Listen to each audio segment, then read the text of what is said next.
day. Today I'm here with my navigator Pia, and we're doing chapter 11, time zones.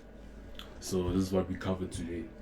So in this chapter we explore how time zones work in SQL databases, especially in Postgres SQL, since many applications involve user systems and data from different parts of the world.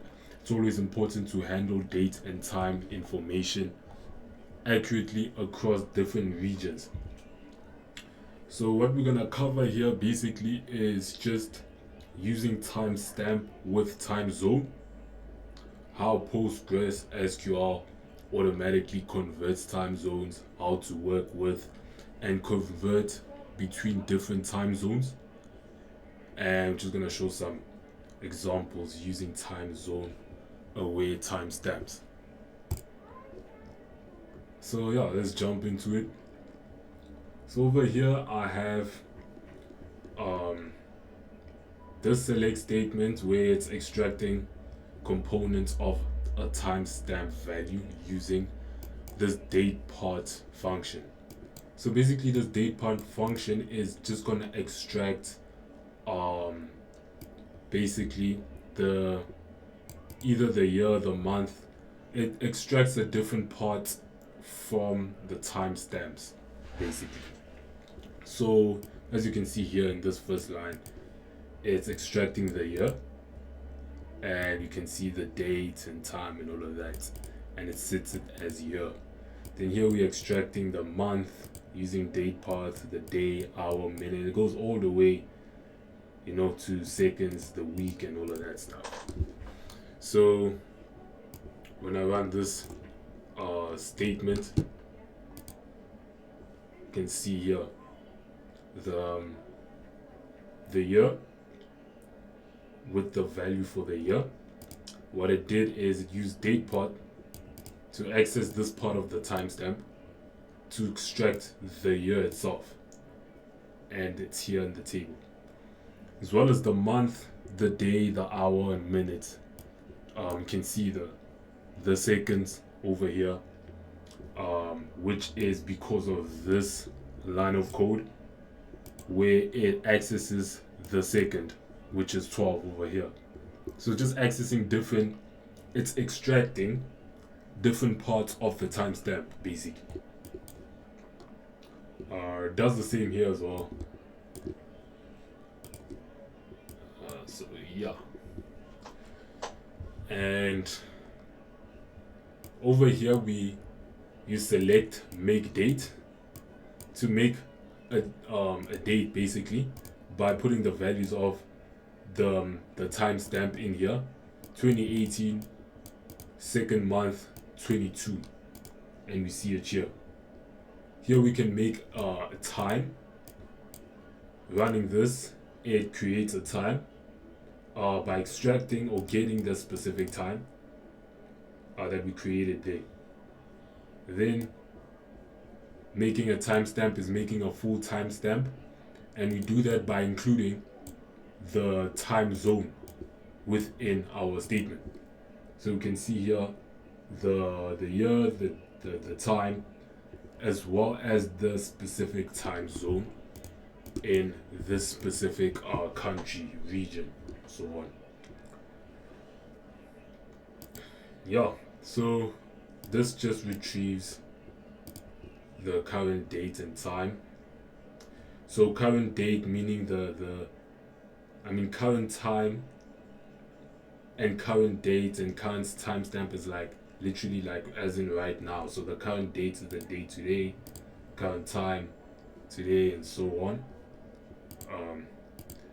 Interesting enough that you can see that it's the current time, because every time I run the statement, that current time changes because obviously time is moving basically. So yeah, so you can see it here and here. Then I went ahead and created my own table, international flights. Let me first drop this table to explain and demo properly.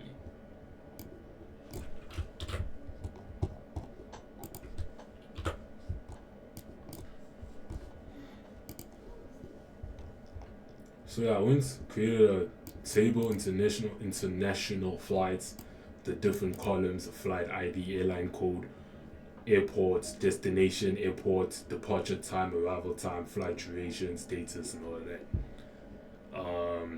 So I create the table and can see the column headers over there. Now and insert different values into the table. So rows in each column. Let's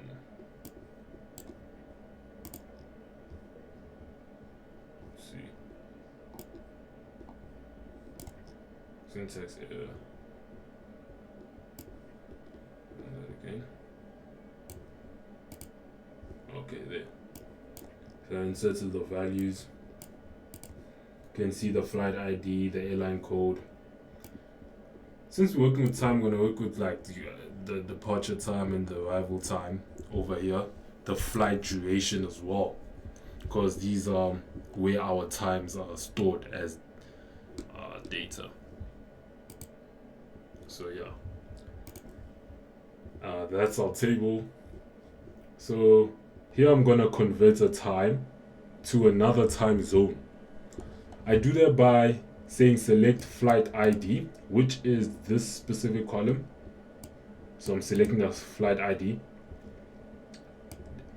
and the departure time, using at to locate this, to use a specific time zone for the departure time, right?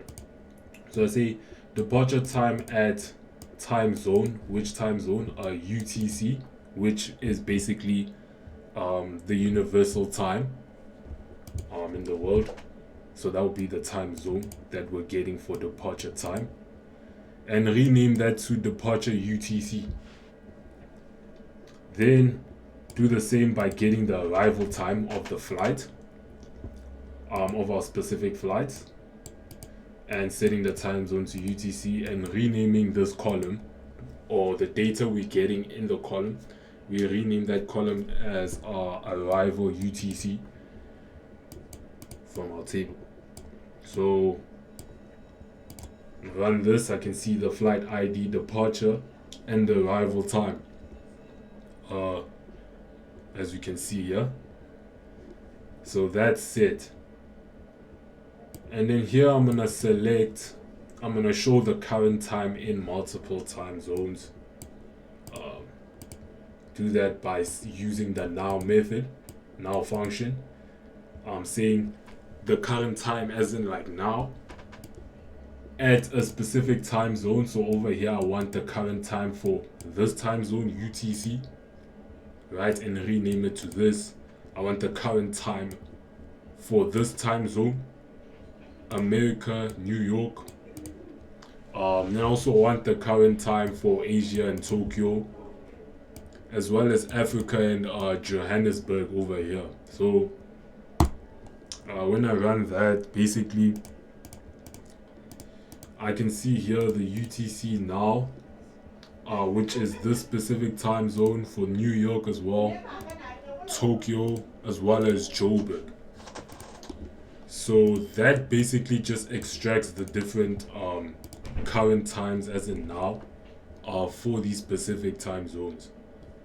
So every time I run this specific select statement, you can see that the current time for each time zone changes automatically. That's because it's the current time that's moving right now.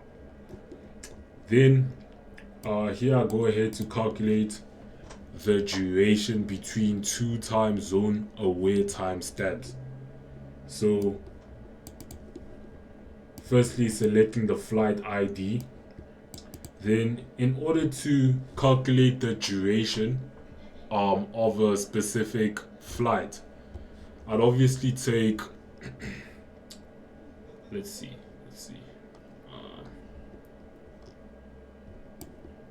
yeah, I would definitely take the arrival time as well as the departure time and calculate my duration by subtracting the departure time from the arrival time.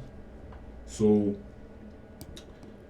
Upon running that, I rename the specific flight duration as actual flight duration, and that will be my new column that I made.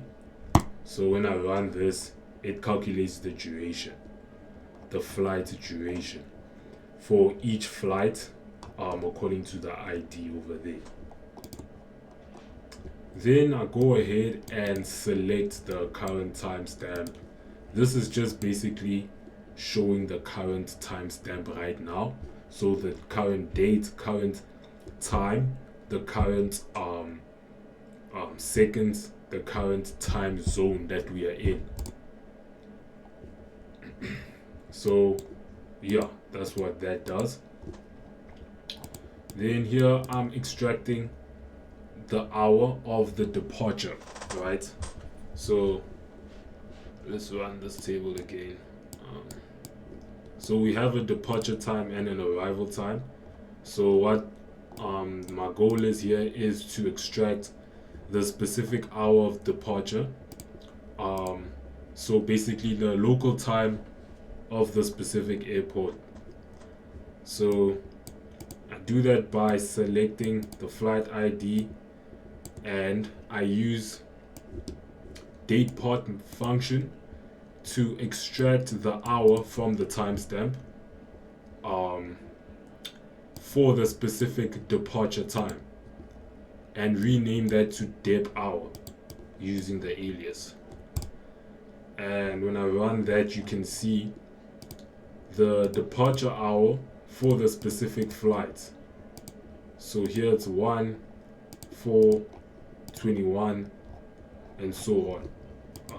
So yeah. Then this here is getting the time zone offset in seconds. So in order to get the time zone, we use the datepot function like I used here, so we can get the specific part in the specific time zone in the timestamp. So when I run that, I can see dep time zone offset because I renamed my column as dep time zone offset, which shows the time zone in seconds over here for each flight, basically. So yeah, that's basically how time zones work with SQL.